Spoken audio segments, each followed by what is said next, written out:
दूसरा, हमारी ऊर्जा के जो केंद्र हैं बहुत गुप्त षड्यंत्र हैं। उन ऊर्जा के केंद्रों से हम ऊर्जा, उत्साह और देव कृपा प्राप्त ना कर सके, इसके लिए बहुत बड़ा गुप्त षड्यंत्र चल रहा है। वो कैसे कैसे चल रहा है मैं बताता हूँ।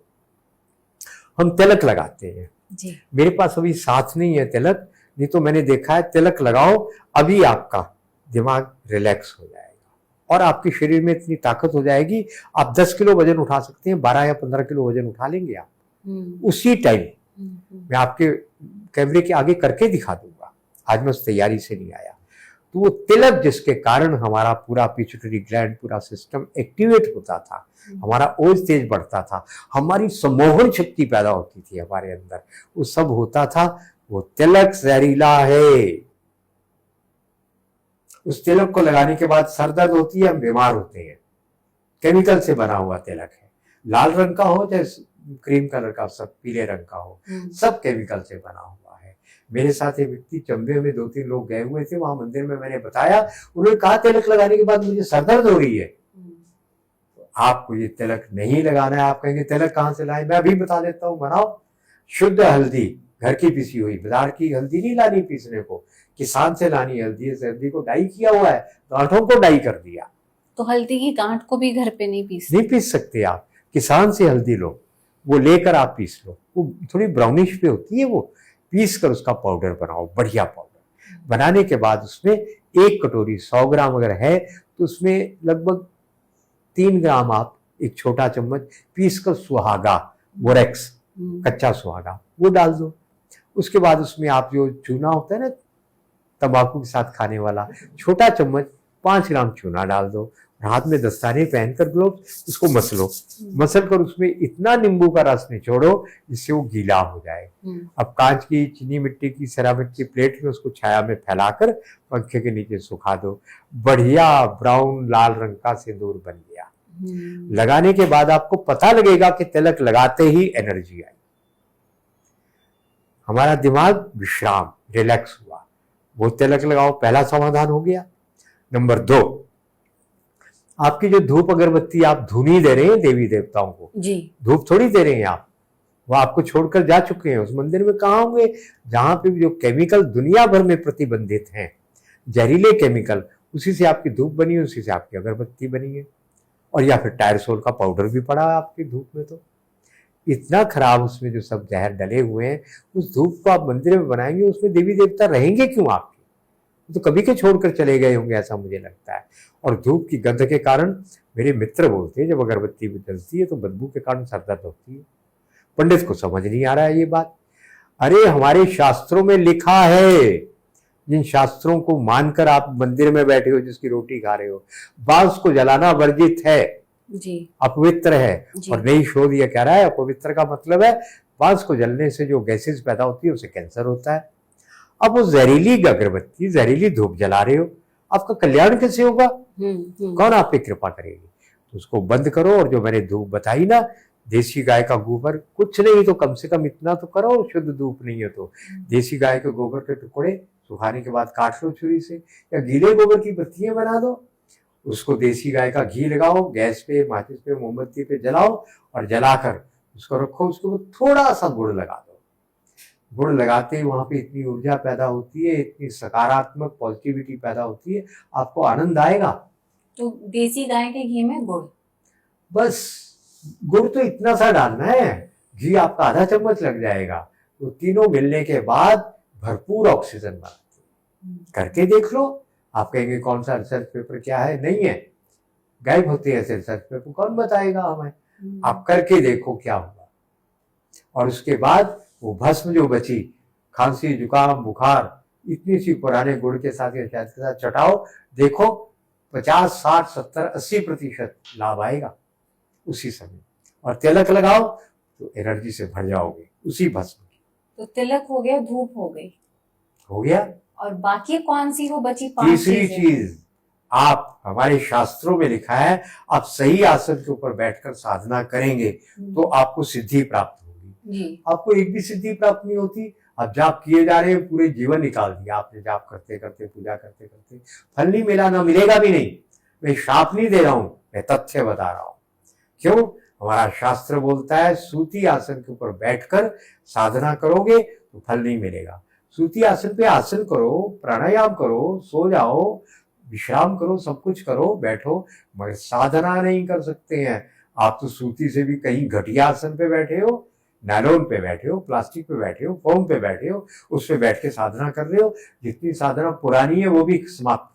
और योगा मैट के नाम पर क्या मतलब, क्षमा करें, एक ही शब्द आता है मुंह में, मूर्खताओं की कोई सीमा नहीं है हमारी। हम इतने बुद्धिमान हो गए हैं कि कदम कदम पे मूर्खताएं करने के लिए हम बाध्य हो गए हैं अपनी बुद्धिमत्ता के घमंड में। तो फिर आसन कैसा? उसके ऊपर योगा मैट बिठा रहे हैं, नायलॉन पे आप आसन कर रहे हैं, आपकी जीवनी शक्ति तो समाप्त तो हो रही है। उसके लिए कॉटन का लाओ ना दरी, उतनी चौड़ी उतनी लंबी ले आओ, उसके ऊपर आसन करो। और साधना केवल ऊनी आसन पर होती है। शुद्ध ऊन का आसन लाओ, चाहे मरीना वूल हो, चाहे भेड़ का हो, चाहे किसी तरह का हो, उसको काट लो, शॉल ले लो। दूसरा विकल्प है रेशम 1500 रुपए मीटर है, 1 मीटर लाओ, उसको 4 फोल्ड वो करके, उसको 4 उसकी परतें बनाकर सिलाइयाँ करके ऐसे छोटा सा बन जाएगा, रखो अपने साथ, ले जाओ कहीं भी, उस पर बैठ के साधना करो। तीसरा कुशासन। तो कुशासन पे आजकल के लोग कैसे बैठेंगे, वो तो चुभता है, उस पे नहीं आप लोग बैठ सकते। और इन सब से ऊपर है गोबर का आसन। जो अघोरी सिद्धियां करने के लिए शमशान में बैठते हैं, वो क्या करते थे, क्या करते हैं, देसी गाय के गोबर का आसन बनाते हैं। रहस्य बता रहा हूं उनका मैं आपको। और अपने चारों ओर देसी गाय के गोबर की रेखा खींचते हैं। जितनी वहां पे भी तामसिक शक्तियां हैं, कीटाणु हैं, रोगाणु हैं, कितने होंगे शमशान में आपके, कोई असर नहीं करते हैं, बस गोबर से हो जाता है ये सब कुछ। तो अगर आपको इनमें से कोई आसन, कम से कम ऊनी आसन या रेशमी आसन, तो कोई समस्या नहीं है, उस पर बैठकर पूर्व को मुंह करके ये गोबर की धूप जलाकर आप एक दिन साधना करोगे, आप कहेंगे कुछ बात बनी, नशा, सरूर, एनर्जी लेवल बढ़ने लगे, समझो सिद्धि की दिशा में आप बढ़ रहे हैं, देव शक्तियों की कृपा आप पे होने लग गई है। तो ये आसन ठीक करिए। आपके सारे मंदिरों में प्लास्टिक प्लास्टिक प्लास्टिक बिछा है, आपका कल्याण कैसे होगा? उसी पे चलकर जा रहे हो, उसी पे चलकर आ रहे हो।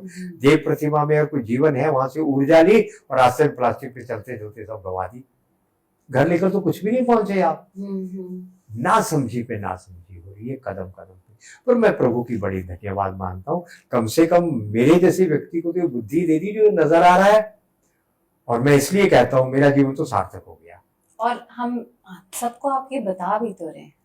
हाँ, वही मैं कह रहा हूँ जी, कि बार बार मेरा मन करता है मैं आपको कहूँगा बेटे मुझे सब समझ आ रहा है, आप मेरे से बहुत छोटे हैं ना, आपको बुरा तो नहीं लगेगा? नहीं, हाँ, मेरा तो मुझे ये प्रभु ने बड़ा सौभाग्य दिया, और मुझे लगता है मेरे प्राण अभी निकल जाए तो फिर मैं सुख से जाऊंगा, तृप्त से जाऊंगा। क्यों?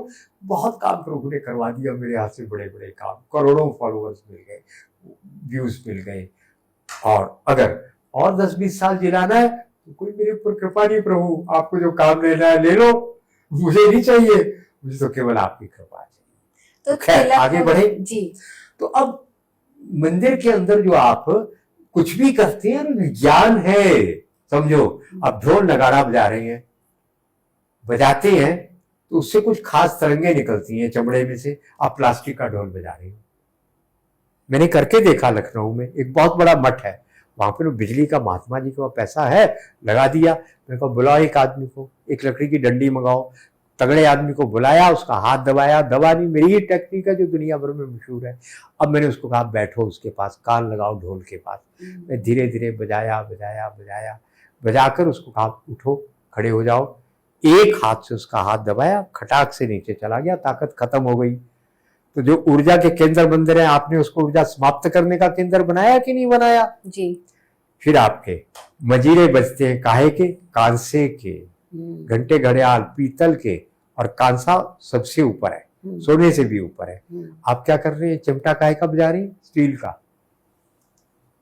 कल्याण कैसे होगा?